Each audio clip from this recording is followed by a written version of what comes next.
Ya, halo sobat percetakan, terima kasih sudah bersama kami kembali GoPrint Solution. Kali ini saya mau berbagi tutorial karena banyaknya permintaan, Kak, bagaimana cara refill buat printer 5225, printer 5525 sama M750. Sama satu lagi yang cartridge-nya sama itu Pro 700 M775. Nah, di depan saya ini cartridge yang buat 742, itu artinya buat printer CP 5225. Tapi buat printer 5525 juga sama, M750 pun sama. Jadi bentuknya kayak gini, bisa ketiga mesin masuk cartridge-nya. Cuman yang membedakan adalah bagian chipnya. Di sini chipnya karena udah dilepas, chipnya aja. Jadi kalau mau pakai ke 5525 cuman ganti chip yang 5525 itu aja. Oke, langsung aja ke poin selanjutnya. Yang paling penting di sini kita mau jelaskan bagaimana cara refillnya. Ini khusus untuk pemula ya, karena banyak permintaan untuk pemula cara ngerefillnya. Jadi kita buatkan dulu tutorial untuk pemula. Nah, jadi kita mau coba kasih tutorial yang paling gampang buat pemula. Untuk peralatannya ini enggak ada alat khusus. Kita pakai alat yang sering kita temukan seperti obeng plus ya, obeng plus, kemudian ada gunting. Pakai dua alat ini udah cukup. Oke, kita langsung eksekusi aja ke bagian cartridge-nya. Anggap saja cartridge ini lagi kosong, pembuangannya udah penuh. Ya, jadi kalau nanti dibuka ini jadi dibelah jadi dua. Jadi kita langsung aja praktekkan ya. Kemudian yang pertama ini kita bongkar dulu jadi dua bagian. Nah, jadi dua bagian ini, di sini ada penguncinya. Ini pen pengunci. Pen pengunci ini buka pakai obeng seperti ini. Karena ini udah nonjol keluar. Pakai gunting seperti ini. Karena ini udah nonjol keluar ya, udah pernah lepas. Jadi cukup mudah nih cara ngelepasnya. Oke, ini udah terbuka. Nah, selanjutnya, yang sering jadi pertanyaan tuh, kayak ini susah bukanya gimana? Nah, pakai ini gunting. Pakai ujung guntingnya yang paling tajam. Posisikan seperti ini kayak seperti ini. Nah, seperti ini, kemudian congkel ke ujung sini ya. Kemudian angkat. Nah, kayak gini. Jadi yang gunting yang ujung ini, yang ujung sini, pakailah gunting yang gede. Ini kan agak kecil kayak. Yang gunting ini agak kecil. Ada lagi yang lebih gede, itu biasanya ujungnya lebih tajam lagi. Bisa buka ini. Oke. Lanjut kita buka. Nah, ini sudah terbelah jadi dua bagian. Nah, kalau udah jadi dua bagian kayak gini, ini kita langsung jelaskan satu persatu ya, sebelum bongkar-bongkar ya. Ya. Oke, yang pertama ini adalah blok namanya blok pembuangan yang isinya ada drum. Ini drum. Yang ini tuh namanya drum. Kemudian ini PCR. Nah, PCR itu yang manjang hitam, ini PCR yang hitam bulat. Nah, biasanya kalau PCR rusak dia ada titik-titik berjarak tapi berdekatan. Kalau drumnya yang rusak dia juga bisa titik-titik atau garis berjarak, cuman jaraknya agak jauhan karena sesuai dengan ukuran bulatannya ini. Kemudian kalau misalkan WB-nya rusak, nah yang di bawah ini namanya WB. Di bawah ini namanya WB. Ini nih. Tembaga yang ini namanya WB. Panjangannya wiper blade. WB ini fungsinya untuk membersihkan sisa kotoran di drum. Nah, ini kan bersih ya. Kalau misalkan hasilnya diputar seperti ini, contohnya ya, jauhin. Diputar seperti ini, pegang, seperti ini, putar. Nah, kalau misalkan ada kotoran yang bergaris lurus ke depan ke sini, nah biasanya WB-nya harus diganti ininya. Begitu. Tapi kalau misalkan kondisinya seperti ini, masih bersih, artinya ini drumnya WB-nya ini masih bagus, masih layak pakai, masih bisa dipakai bahkan. Oke, jadi bagaimana cara ngurasnya? Pertama kita kuras dulu pembuangannya, karena di sini ada pembuangan, ini harus dikuras. Nah, untuk pemula saya sih sarankan bagian yang ini bisa dibolongin mau pakai bor atau pakai cutter atau pakai alat yang bisa membolongin. Kalau misalkan pakai bor otomatis di sini bulat. Nah, di bagian sini dibuletin nanti ya. Nah, seperti ini. Nah, nanti setelah dibuletin kasih lakban yang tebal ya buat nutupin. Jadi kalau misalkan mau nguras pembuangan di sini cukup dituangkan aja seperti ini, begini-gini ya. Ini cara paling mudah. Ini harus dibolongin. Ya ini bisa dibolongin. Itu nggak masalah ke mesin, nggak ngerusak mesin, nggak ngerusak cartridge, nggak masalah.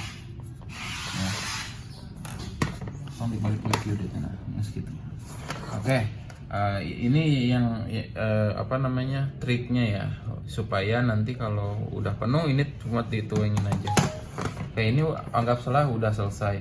Karena kalau misalkan ini belum dibolongin, ini harus dibongkar dulu. Dibongkar. Caranya bongkarnya ini baut yang ini. Ini baut yang ini. Baut yang ini buka. Kemudian satu lagi ada dua baut. Ini cara ganti drum, cara ganti PCR, cara ganti WB. Dibuka dulu dari sini. Dibuka seperti ini. Nah, ini udah terbuka, tinggal ditarik aja. Oke, kita taruh di sini. Usahakan ini diamankan ya, jangan tergores. Nah, kalau udah seperti ini, cara ganti PCR tinggal angkat ke atas kayak gini. Nah, udah tinggal sama yang ini pakai baut juga ya. Jadi gimana cara ngurasnya? Kalau misalkan ini belum dibolongin, ngurasnya begini aja bisa. Dimiringin kayak gini, di gini-gini ya. Biasanya agak belepotan, cuman agak belepotan, cuman ininya berarti nggak dibolongin.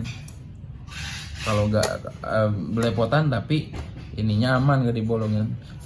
Sebenarnya dibolongin juga aman. Yang penting bagian yang ini, yang dibolongin ini nutupnya rapet, itu aja udah.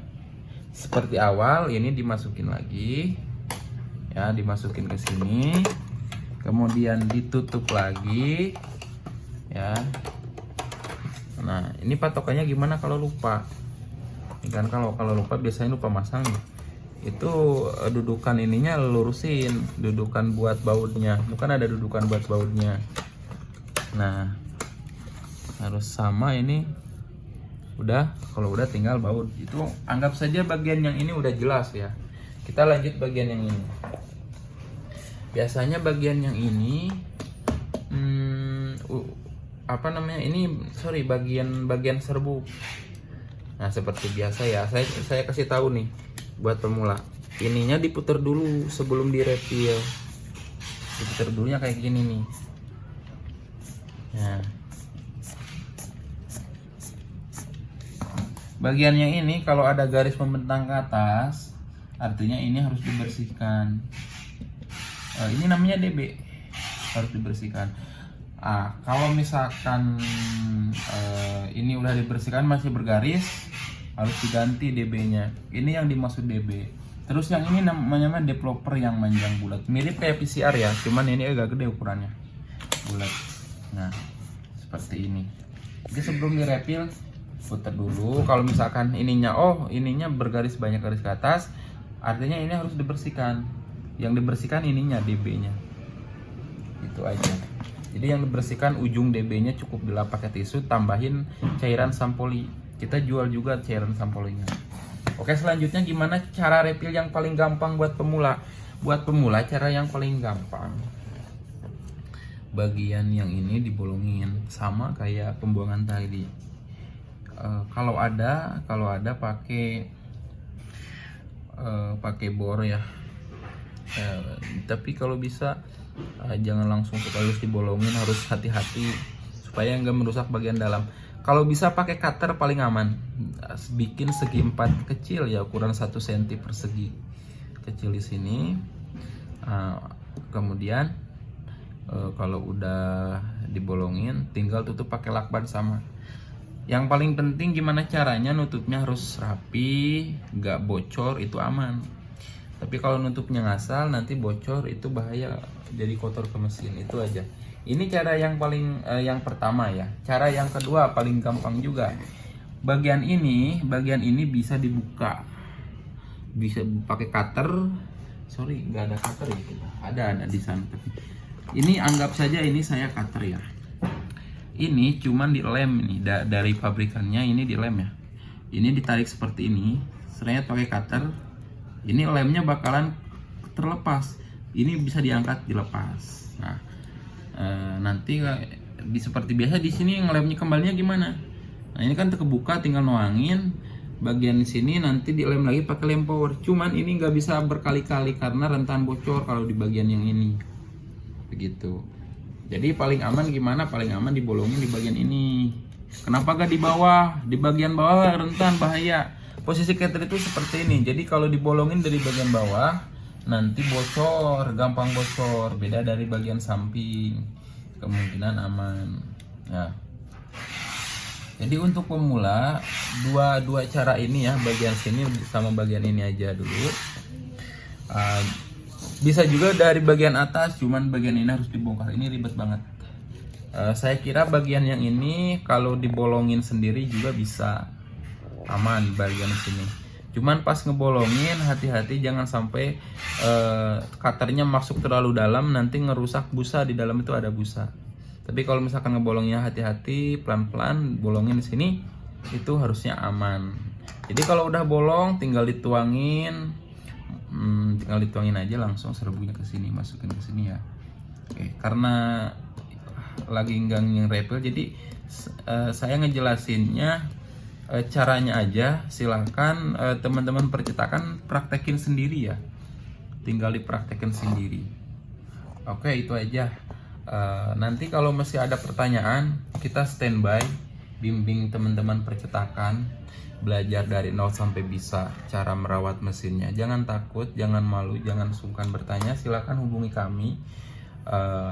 Kami juga jual spare part yang ada di Ketrit ini kita jual semua.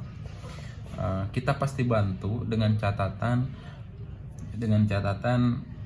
semua spare part yang digunakan di mesin itu dari kita.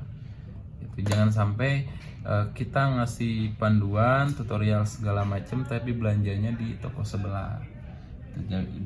Itu nggak jadi prioritas kami.